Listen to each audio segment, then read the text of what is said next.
All right, take 5. Okay, the purpose of this video is to help anybody that's using the Zeitronix KT-4 4-channel K-type thermocouple. They're made in the USA, which is cool. And I also am using the temperature probe from Zeitronix. They're made in the USA. They look like I like them. I like it, the look of it. It's got a small tip out here, so they probably read real quick. And I like the connector here, so it's got a little connector right here. That so if you need to replace the unit, the thermocouple, you just unplug it, and you don't have to pull the wire through the firewall. So I like that. All right. So anyway, all right. So then, so the issue I was having when I got it now. So I'm doing a 10 cylinder. I'm running a V10 Viper, and so I needed so these things only do 4 cylinders. So if you're doing a 4 cylinder, obviously you need one. So this isn't a big deal. If you're doing an 8 cylinder, you need 2 of them, and if you're doing a 10 cylinder or more, then you need, well, I needed 3 for this setup. All right, so then the next thing you need is you need to if you're doing more than one, you need a cable that you can get from Zeitronix. This cable here, and it plugs into port. You can see that phone jack types of port right there. It plugs into that on the KT unit. And then if you have a newer type computer that only has USB ports, then you need to go from a serial cable to USB. So then you need that cable, which I'm pretty sure you can get that from Zeitronix too, and they have the software. And the only thing when you have one of these cables here, you need to have the software or the driver that works with the cable, the converter. And so you get all that hooked up, and you get that in your computer. And then when you turn the Zeitronix software, that's free online at Zeitronix. And then so basically this is how you use it. So right here, if you click, let me turn this off here, turn that off, and then but that comes up here underneath this button here, and there it is. And then so my unit is plugged into COM6, and I said I got connect clicked on there. And then you also go over here and you turn on, you select this here, KT-4. So it's got a drop down, and you select the KT-4 and CAN bus thermocouple. Select that. It comes up, it looks like it comes up here as a Zeitronix Z2, which some of this information will work on that too if you're using, because I think that's for the O2 sensor. If you get the Zeitronix O2 sensor CAN bus, you'll need to know this stuff too if you're using more than 2 of them. You know, if you're most cars just run 1 or 2 anyway, but if you're running like 8 of them for some reason, you want to put one on each cylinder, you'll need to know this. All right, so anyway, you can see I got a green light flashing here, which means it's communicating. So what would be happening now is on this end here, the Zeitronix device, you see a yellow light, little LED flashing in there. And if you see the yellow light flashing, you know, obviously it's communicating. You get the green light. If it's solid, then it's not going to flash. It's just going to be on solid green, and you got to cycle the power to get it to come up right. All right. So anyway, so once you have that, you got communication. You can see it's like communicating like at 500, around 500 bytes per send, I guess, per interval, whatever that is. I guess that might be seconds. All right, so now we're going to go ahead and turn this off because we don't need it any longer. And then we're going to come over here to the hardware tab, drop that down. Then you can see here the device is the KT-4 on COM6, and that's where we were over there on the other page. And you come down here to CAN bus setup, click on that, and then cannot open COM port listed for this device. Whatever reason that is, I don't know. So it was working fine. Let's try one more time. CAN bus setup. There it is. I don't know what the problem was that time. Okay, so here this comes up, and you got the this one here's addressed as 0691. Now, when they come from the factory, they're actually labeled 04004B in hex, and so that's how they're labeled. They're labeled in hex on the device itself. But the Tuner Studio, I'm using Tuner Studio, EFI Analytics Tuner Studio, and I'm using a EFI Source Gold Box. And they, you can use any address you want. Tuner Studio, and if you go through the literature on Tuner Studio, they start out at 1680. Now 1680 in decimal, that's 1680 in decimal, but in hex, it equals 0690. And so that would be the first one, and that's this one here. This one here is labeled 0690, and that's the address for this unit. The one that I'm connected to is 691, and this will be for cylinders 9 and 10, which is 0692. And so you have to change this address here in this little box here to match the address. Now, like I say, the Zeitronix unit, if you're just doing a 4-cylinder, it comes in as 004B. So 004B in decimal, which is the number you have to use in the Tuner Studio software, is actually 75. And some of the literature I got from Zeitronix said you're supposed to use 90 in there for the Megasquirt, but 90 is not correct, because it wouldn't. I don't know how much time trying to figure out why it wouldn't communicate. And then finally, I went and got this cable, the cable I was talking about, the cable to connect up to it, and started doing some little bit of digging, and found out that, like I said, that the 004B in decimal equals 75. And then when I put that in the Tuner Studio, then I started getting communication. I started getting temperature readings. But I've since changed it to make it look like what Megasquirt talks about, or what, you know, in the tuner, in the instructions, it says 1680. You can use any number, just that the hex here has to equal the decimal on your on Tuner Studio or whatever. So that's probably the important part. That's one of the most important parts. So all right, so we have that 0691. We got that.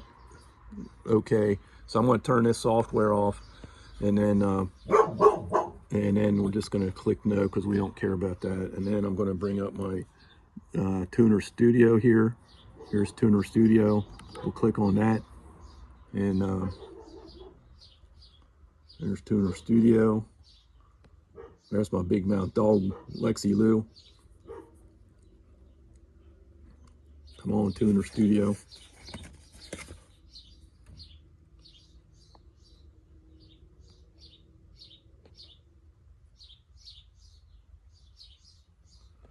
Now this particular page here is for my this is for my other car, my Coronet. It's an 8-cylinder.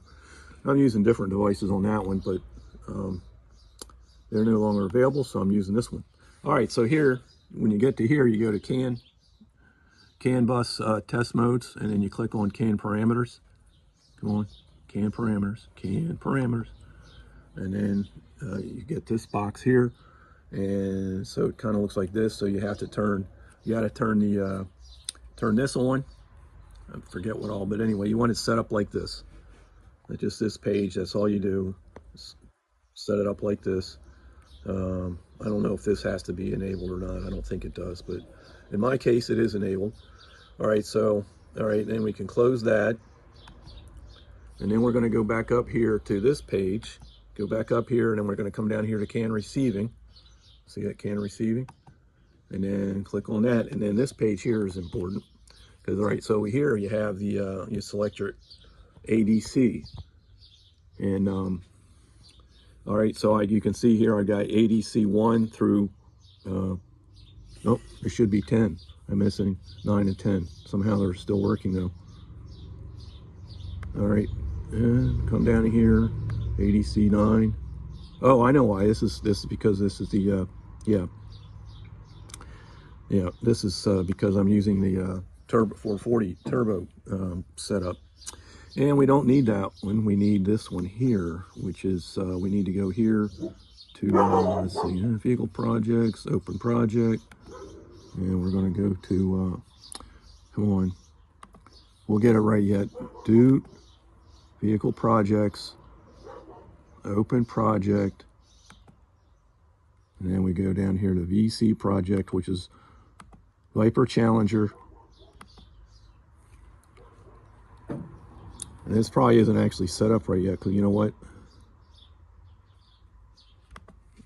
I didn't get this. I set this up on the screen, on the TS dash. So right here, and we're going to go down to CAN receiving. And yeah, this isn't completely set up yet. All right. Anyway, so basically you're going to go to, all right, so you can see I got 1680 here. I got CAN, the CAN addresses are here, and you just come down here and you turn these on, CAN 5, and I'm doing all the way down through CAN 10, which will be here, I believe, is CAN 10. So you come down here, CAN 10, CAN ADC10, standard, and then you put your, this is your decimal number here. So like I was saying that the hex was 0690, and in decimal that equals 1680. So then you have to do that for the first, you have to do that for the first four, 1680. Come on, 1680. Let's try it one more time. 1680. No, 1690. No, it's not 1690. What am I doing? No wonder. All right, 1690. Never mind.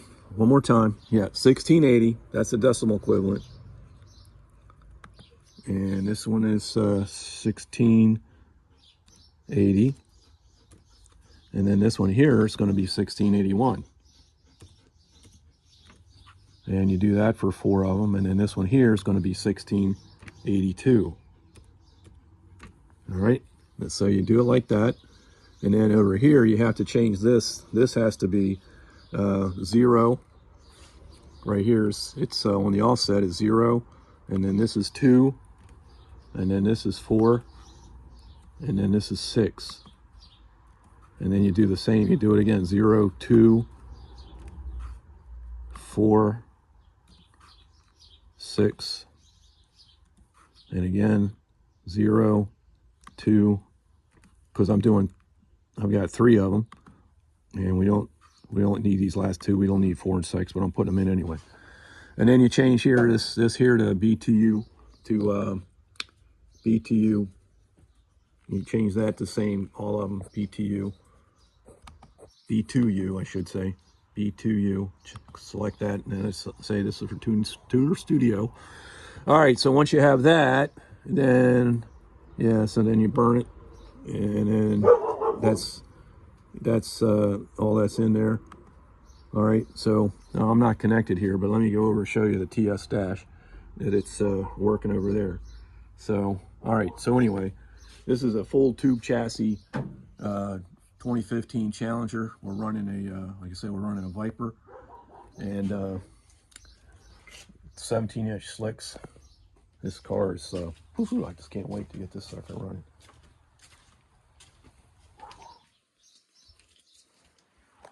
All right, so here's my TS dash. This is EFI Analytics created this, and it's pretty cool. All right, so that one was 691. The one that's in there, 6 is the number for cylinders 5 through 5 through 8. So you can see that cylinder 5's got a temperature on it, but cylinder 1 doesn't. All right, because that's the only one that's connected right now. And you got cylinder 7's connected, and cylinder 6 is connected, and cylinder 8 is connected. The other ones don't have any temperature. All right, so that's on Tuner Studio. Now, I'm using this little keyboard here. Now, let's see here. Let me just, all right, so basically here you can see it. All right, so here, this is actually how this car is set up. All right, so you can see that.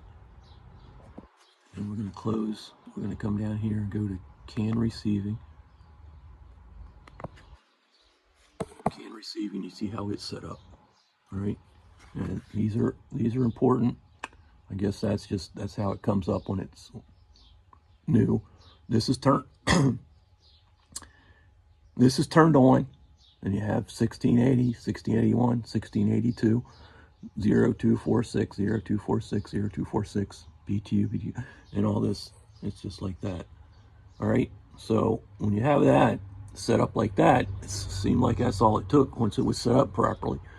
But you have to be able to convert your, whatever address you're using from hexadecimal, which is on the CAN bus unit, to decimal on the EFI Tuner Studio. So, all right. Anyway, hopefully that's enough information for anybody. It's a 16-minute video, but that's how you do it.